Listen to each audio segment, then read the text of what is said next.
നാളികേര കർഷകർക്ക് ഏറെ പ്രതീക്ഷ നൽകി കേന്ദ്ര സർക്കാരിന്റെ പോസ്റ്റ് ബജറ്റ് വെബിനാർ. പ്രധാനമന്ത്രി നരേന്ദ്രമോദി ഉൾപ്പെടുന്ന വെബിനാറിൽ കേരളത്തെ പ്രതിനിധീകരിച്ചുകൊണ്ട് കീരമ്പാറ ഗ്രാമപഞ്ചായത്ത് മുൻ പ്രസിഡന്റ് മാമച്ചൻ ജോസഫ് പങ്കെടുത്തിരുന്നു.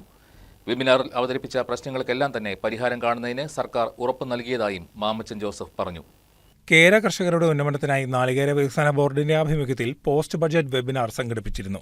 പ്രധാനമന്ത്രി നരേന്ദ്രമോദി, കേന്ദ്ര കൃഷി വകുപ്പ് മന്ത്രി ശിവരാജ് സിംഗ് ചൌഹാൻ എന്നിവർ അടങ്ങുന്ന സംഘമാണ് വെബിനാറിൽ പങ്കെടുത്തത്. പ്രസ്തുത യോഗത്തിൽ കേരളത്തെ പ്രതിനിധീകരിച്ച് കീരമ്പാറ ഗ്രാമപഞ്ചായത്ത് മുൻ പ്രസിഡന്റ് മാമച്ചൻ ജോസഫ് പങ്കെടുത്തിരുന്നു.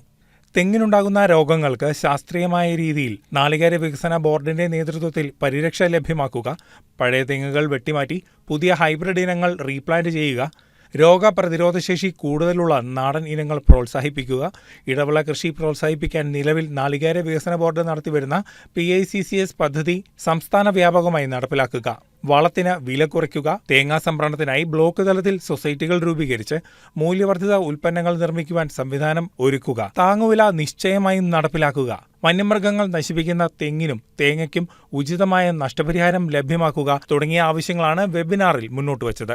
അതായത് പ്രധാനപ്പെട്ടതാണ്, നമ്മൾ കേരളത്തിൽ നിന്ന് 7.65 ലക്ഷം ഹെക്ടർ തോട്ടങ്ങളാണ് നമുക്കുള്ളത്.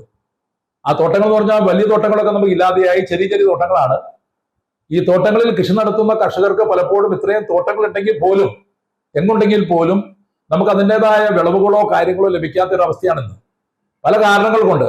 അതിനകത്ത് ഏറ്റവും പ്രധാനപ്പെട്ട ഒരു കാരണം, നമുക്ക് തെങ്ങ് വളർത്തുമ്പോൾ കീടങ്ങൾ കൊണ്ട് നമ്മുടെ ഒത്തിരി തെങ്ങുകൾ നശിച്ചു പോവുകയാണ്. അപ്പോൾ നമ്മളത് പ്രത്യേകമായി എടുത്ത് കാണിക്കുകയുണ്ടായ, കാരണം തെങ്ങ് വളർത്തിയെടുക്കാനുള്ള ബുദ്ധിമുട്ട്, ഒത്തിരി കീടങ്ങളുടെ അറ്റാക്ക് മൂലം നമുക്ക് തെങ്ങുകൾ നശിച്ചു പോകുമ്പോൾ ശാസ്ത്രീയമായി ഇതിന് പുതിയ പുതിയ കണ്ടെത്തലുകൾ കണ്ടെത്തി തെങ്ങിനെ പരിരക്ഷിക്കുക. അതുപോലെ തന്നെ നമ്മുടെ പഴയ തെങ്ങുകൾ, ഒത്തിരി കൊന്നത്തെങ്ങുകളായിട്ട് കാവിലില്ലാത്ത തെങ്ങുകൾ, കാറ്റുവീഴ്ചയുള്ള തെങ്ങുകളെല്ലാം മാറ്റിക്കളഞ്ഞുകൊണ്ട് ഹൈബ്രിഡായുള്ള തെങ്ങുകൾ, അതായത് പുതിയ സീഡ്ലിങ്സ്, പുതിയ ഇനം വെറൈറ്റികൾ കൃഷി നടത്തിക്കൊണ്ട് കൂടുതൽ ഉൽപാദനക്ഷമത ഉണ്ടാക്കുന്ന കൃഷികൾ ഉണ്ടാക്കണമെന്ന് നമ്മൾ ആവശ്യപ്പെടുകയുണ്ടായി. അതുപോലെ തന്നെ കർഷകർക്ക് വളരെയധികം പ്രയോജനപ്പെടുന്നതാണ് നമ്മുടെ കേരളത്തിൽ ഇന്റർക്രോപ്പിംഗ്, അതായത് നമുക്ക് ഇടവിള കൃഷി.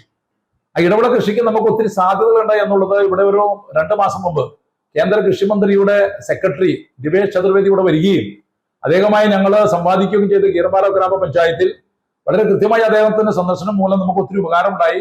കാര്യങ്ങളെല്ലാം അദ്ദേഹം കണ്ടുകെട്ട് ബോധ്യപ്പെട്ടാണ് പോയിരിക്കുന്നത്. തെങ്ങിനെ നേരിടുന്ന രോഗങ്ങൾക്ക് ശാസ്ത്രീയമായ പഠനവും പരിഹാരവും കണ്ടെത്തുമെന്നും നിലവിലെ ക്ലസ്റ്ററുകൾ കൂടുതൽ മേഖലകളിലേക്ക് വ്യാപിപ്പിക്കുക വഴി കർഷകർക്ക് കൂടുതൽ ആനുകൂല്യം ലഭ്യമാക്കുമെന്നും കർഷകദ്രോഹ നിയമങ്ങൾ ഭേദഗതി വരുത്തി കർഷക സംരക്ഷണം പ്രാവർത്തികമാക്കുമെന്നും മറുപടി ലഭ്യമായതായി മാമച്ചൻ ജോസഫ് പറഞ്ഞു.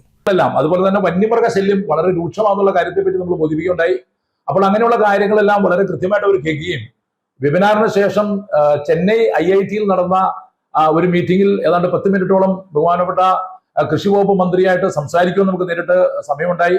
അദ്ദേഹം വളരെ അനുഭവപൂർവ്വം നമ്മുടെ കാര്യങ്ങൾ കേട്ടു. എന്തായാലും നമുക്കറിയാം, ഇപ്പൊ നിലവിൽ നമുക്ക് ആനുകൂല്യങ്ങളുടെ ഒരു ഭാഗമായി കേരളത്തിൽ ഇപ്പോൾ നിലവിൽ പോക്കറ്റ് ബോർഡിന് ലഭിച്ചുകൊണ്ടിരിക്കുന്ന 150 കോടിയിൽ നിന്നും 250 കോടിയായി വർദ്ധിപ്പിച്ചിട്ടുണ്ട്. അതുപോലെ തന്നെ കൂടുതൽ ക്ലസ്റ്ററുകൾ നമുക്ക് ഇപ്പൊ കീരമ്പാറ പഞ്ചായത്ത് നടപ്പിലാക്കുന്നത് പോലെ തന്നെ പല മേഖലകളിലേക്കും കേര കർഷകർക്ക് കൂടുതൽ ആനുകൂല്യം ലഭിക്കുക, അവരുടെ ഇടവിള കൃഷിക്കുള്ള ആനുകൂല്യങ്ങൾ ലഭിക്കുക, പുതിയ തെങ്ങും തൈകൾ നടുവാനുള്ള ആനുകൂല്യം ലഭിക്കുക, അങ്ങനെയുള്ള കാര്യങ്ങളെ പറ്റിയെല്ലാം വളരെ നല്ല രീതിയിലുള്ള തീരുമാനമെടുത്തുകൊണ്ട് മുന്നോട്ടേക്ക് പോകുമെന്ന് ബഹുമാനപ്പെട്ട കേന്ദ്രമന്ത്രി പ്രഖ്യാപിക്കുകയുണ്ടായി. നാളികേര വികസനത്തിനായി 150 കോടി രൂപ സംസ്ഥാനത്തിന് ലഭ്യമാക്കിയിരുന്നതിനെ 250 കോടിയായി ഉയർത്തിയത് ഇക്കഴിഞ്ഞ ബജറ്റിലാണ്. കേന്ദ്ര സർക്കാരിന്റെ അനുകൂല നടപടികളിൽ ഏറെ പ്രതീക്ഷകൾ അർപ്പിക്കുകയാണ് കേര കർഷകർ. News desk KCV news.